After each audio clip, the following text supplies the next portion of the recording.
got stories.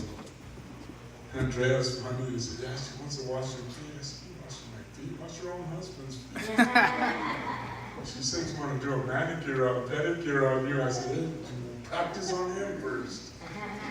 So if you get a nice foot, remember, burrito. I said, don't forget me, bud. Get blessed, bless your pastor too. But we thank God for the thought. Amen. Like Pastor Ray said the other night, you're going to wash my feet, you're going to bring lava soap and lotions and creams and all this, eh? You're going to need a grinder and some nail clippers, a heavy duty. Wire cutters. Some sandpaper. Lord Jesus. I don't know if any of you men ever have a pedicure done, but my wife got me to go a couple times, and it's one of the most humbling things that I've ever had happen. It is, but I don't know if you ladies just throw them dogs out there and just go for it, eh? Talking and laughing and pour a little Chinese women. You know, and who knows what they're saying, but they're probably saying, man, look at these things. But I mean, I'm looking at that poor little girl or that lady and just saying, man, poor thing. And then one day she took me about, 2 months ago, maybe 3 months ago, and the lady started laughing. She's slapping my calves, and she's, no, you want it, they're all, and I'm like, man, that's cold blood. She's laughing right in front of me, and they're all looking towards my feet and my legs, and I'm like, man, I'm not going to do this no more. This is embarrassing. That's cold-blooded, right? They ought to be thankful, you know what I mean? You ain't getting a tip. But it is very humbling to do that, amen? And they said, and Julio told me, something about my feet or something. I'm like, what? He goes, Andrea wants to wash your feet tomorrow. I said, you ain't washing nothing tomorrow. I'm like, Peter, you want to wash my feet? You wash the whole thing, man. And she laughed, OMG. Oh, Lord. God is good. We might not have a big church, but we have an awesome, strong church. And a lot of good people, amen? A lot of good people that love the Lord. And most churches, I say that it takes 20% do 80% of the work in most churches. When they do like percentages, or how do you say when they do so much percent of a church comes to prayer, or different things like that. They said you could fill an auditorium for a concert, but in a night of prayer you could fill a broom closet with how many people come. And I said, well, that's one thing. We might not have a big church, but we have a big turnout every time, because 90% of our people come to prayer, come to church, are faithful, come and help. You know what I mean? So if you're looking percentage-wise, you with me? We outdo these big ones, man. If that's the case, we got, you know what I mean? A lot of people that do it, they're here all the time. And I guess that's better, amen, than having a big church with people that sporadically show or help or pray or whatever. You know what I mean? I'd rather have, and I've said it, a handful of faithful people who really love God with all their hearts, than a big old church with a bunch of people that really are there, for whatever reason. Amen. But I don't want to take a lot of time, because we've already taken a lot of time. We only got a few more minutes left. But I wanted to talk about God's love, and I got a few scriptures: John 3:16, Romans 5:8, and I think it was John 15, 13. Talked about greater love has no man than this, that he laid down his life for his friends. But the real reason that I wanted to talk about the love of God, it was the love that was shown through us. And I guess I could have went to 1 Corinthians 13, which is the love chapter. But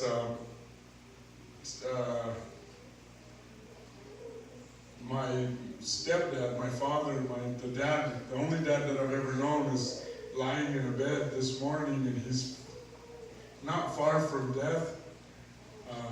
He's in pain and has anxiety, and one of the things that he says whenever you talk to him is that he done wrong and he sinned and this and that, and we all assure him, we all talk to him and tell him, God forgives you, God loves you, and but I don't think he understands not the bad that he done, but the good that he done. And a lot of times I think it's hard for us to understand that we might have done a lot of bad things, but there's a lot of good things we've done too, and when I'm thinking of love, I'm thinking of my dad. When we were just little kids, I was maybe 2 years old when he came into my life. My dad died when I was 4 months old, but Fidel came into our lives around 2 months. And I remember, and the love that he showed, I remember him holding me. My brother, I was asking my sister, find this picture for me of me and my brother when we were just small. And my dad was there and he had his glasses on, but he was holding us on his couch. And I remember him getting me my bottle. That's how small I was that he would get me my bottle. And I remember him holding us and caring for us when he didn't have to. Who in the world wanted to be with me?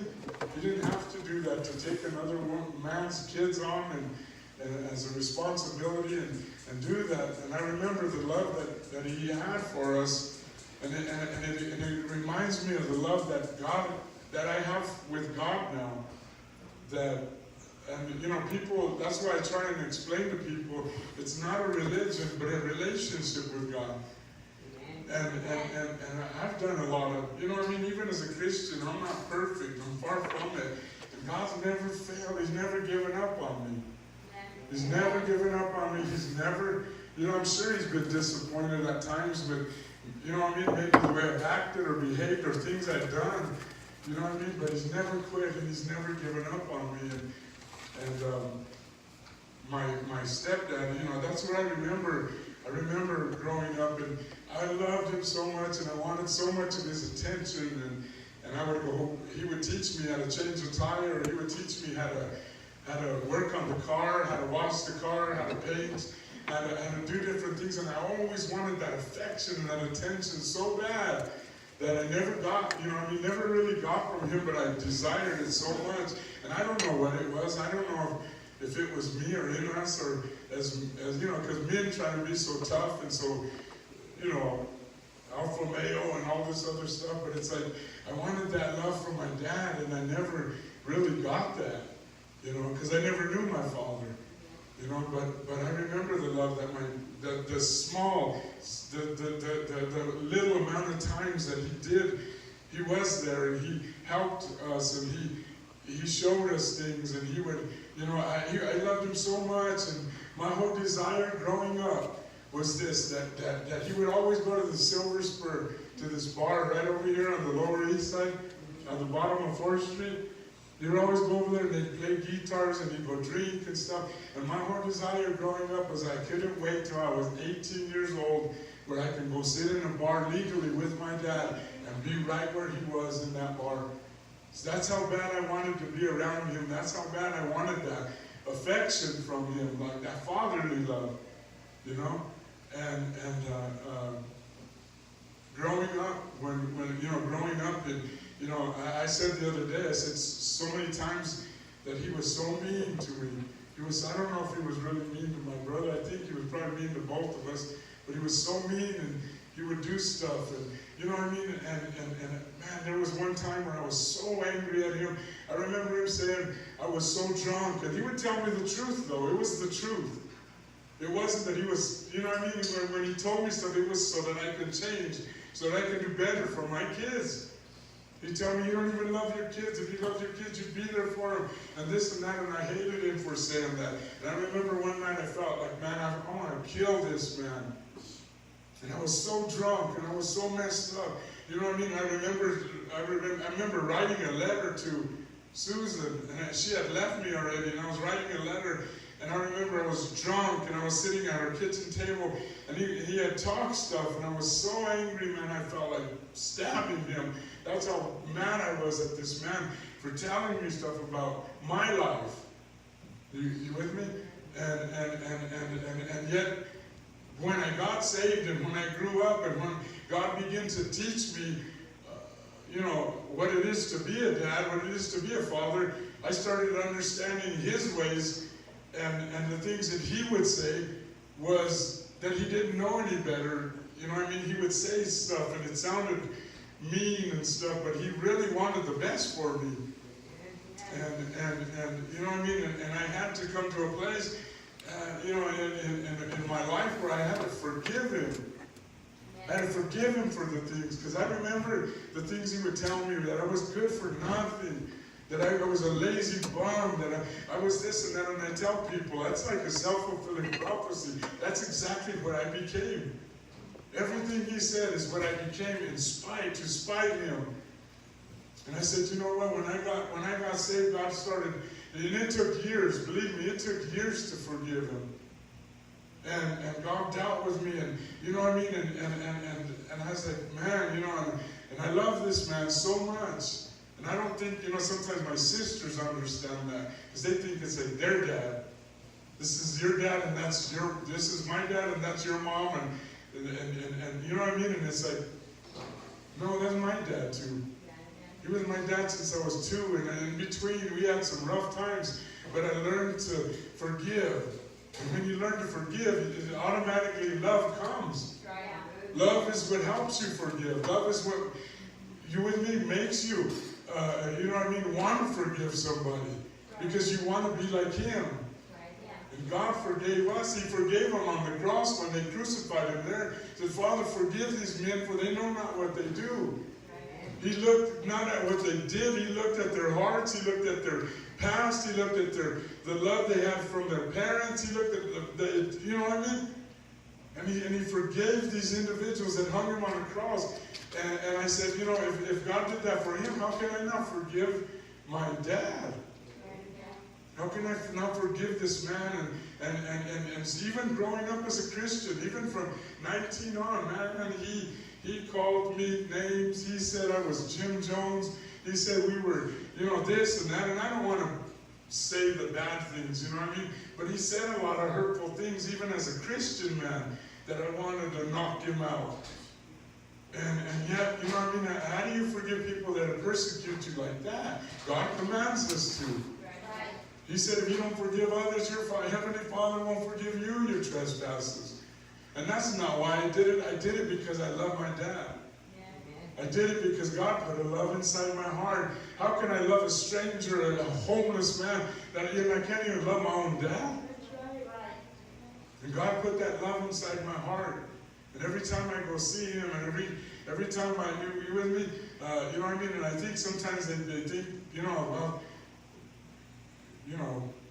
who are you?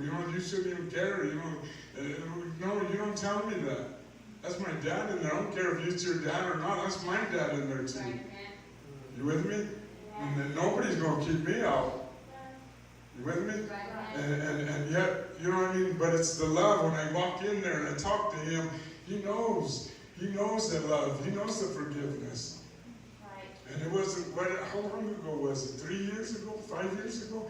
He stood right there. He stood right there and he got up and he said, because he always played the Catholic card for years. Oh, I'm a Catholic and this and that. I said, oh, you're not even a good Catholic. Quit it. You don't even go to church. The Father threw you out, remember? When you're talking about him too. The bishops and everybody had a meeting about you. They don't like you. You better come to the Christian church because they threw you out over there. But right here, he stood right here and he repented.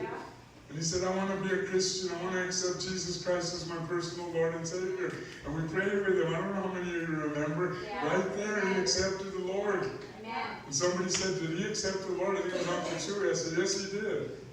Yes, he did. Don't you know what I mean? Yes, go and pray with him and tell him what you need to tell him. But my dad already got saved. And I don't care what happens from that time, because God don't change his mind. Right. God don't say, oh, wait, that's 3 already, you're out. God accepted him. And you with me? And all this, you know what I mean? And I don't know why I'm talking about this, you know what I mean? But there's a love that I have, and it goes back to when I was 2 years old, and that man held me, that man gave me bottle, that man, he loved me, and he didn't have to do that. And that same man's laying in that bed today, and I walked in and talked to him, and he said, what's up, fructoso? They said, oh, he's dying, he ain't eating or drinking or anything. Man, look at him, and I said, what's up, fructoso? And he said, fructose.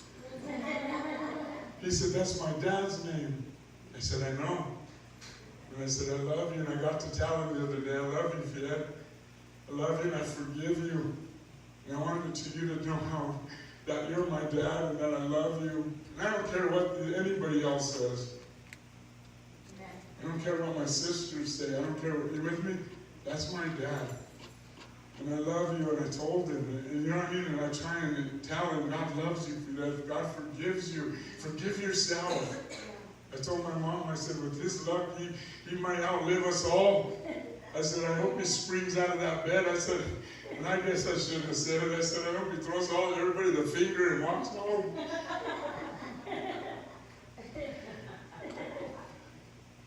Everybody wants him dead.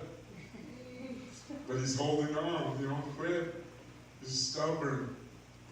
And yet, you know what I mean? And that's my dad laying there. You know, and he might go home any day soon. He might go home, but he might spring back. I don't know. You know, he's always been stubborn. But the love that God put in my heart for him, and maybe this is for some of you that are here that are having a hard time with your dad or mom, or your, you know, people that raised you or people that hurt you. You know, and I said the other day, this man said a lot of bad things about me, and he, you know what I mean, he made me feel like I was dirt. And if I could forgive him, and if I could have a genuine love for this man, you with me? And in my heart break for him, and I, you with me? And I could forgive him of things that he said, because somebody, because see, hurt people hurt people. And the only reason they say and do what they did is because somebody said and done it to them. And so, you know what I mean? And so, you know what I mean? If there's people that have done you wrong, and people that you have a problem with, you know, you need to forgive even if they don't ask you. He never asked me. You with me? But I've asked him. I've asked him, forgive me for being the teenager that I was. Forgive me for putting you and Mom through all this heartache as a teenager. Because he struggled with her too. Like my children got up and said, when they hurt you, they hurt me too. When I hurt my mother, he hurt too. That was his wife. You with me? And so, you know, maybe he was justified in some of the things that he said or whatever, you know what I mean? But I don't look at that. You know what I mean? I look at that God restored our relationship. God made it whole again. You with me? Nobody can say, but you know what I mean? They can say, everybody can have something bad to say about it. You with me? But you know, to me, I don't focus on that. I focus on the things he did, on the good that he done, and on many people. Oh, my kids love him to death, man. My daughter Lisa, she loves him. Paulette loves him to death. You know what I mean? And all my kids and my grandkids. You know, and it's just like, you know, and he doesn't see how many people he impacted that way, in a good way. And his guitar and his Johnny Cash and his cowboy and his spurs and, you know, his tips and all the people that he loved and all the people that he touched and all the many people from Walmart and the mall that he knew and touched and helped and all that. You know what I mean? That's love. And I know he learned that even in his older years, you know? And I think that's why he struggles right now and why he's laying there saying the things he is, because I think he's seeing what, you know, maybe God's showing him things he did in his past. But, you know, I mean, I tell him you have to forgive yourself too. God forgives you, and you have to forgive yourself, and because God, you know what I mean, God is love, you know? And if we love you, how much more does God love you? You with me? And you know, as people say, well, this is hell here on earth, and this and that. Man, there's no love in hell. There's no love in hell. And the love that, you know what I mean, that we should have for, you know, that greater love has no man than this. Did he lay down his life for his friends? Verse 12 right above it said this. It said, this is my commandment, that you love one another. Amen. You with me? Amen. And that we would, and the love is what covers a multitude of sins. Love is what helps us. Love, you know, it quenches every dark, every evil, every sinful thing. You with me? And love is heavy duty. You know, and you know what I mean? And that's what he told us, to love each other. You know? Love each other. Love will help you melt all that hatred and all that anger that you might have towards somebody that hurts you. You with me? Even if they never ask you, that love will help you forgive. Love will help you help these people, and you know, love the unlovable. Bring hope to the hopeless and help to the helpless. That's what love will do. That's what Jesus said. You know, and as we love him, we help, we serve, we do what we can for anybody. Not just those of our own church or anything like that. For anybody that's in need, anybody that, you with me? That's what we do. And I don't know, you know, I mean, I had a whole message, so I didn't know all this was going to take place. But, you know, that's kind of what I have this morning. That's all I have. All I have is the love of God. You know, and if that's not enough, I don't know what to tell you. But it sure changed my life. It changed the outcome of my future. You with me? And my dad, when he passes, I know he'll be taken right into the presence of God.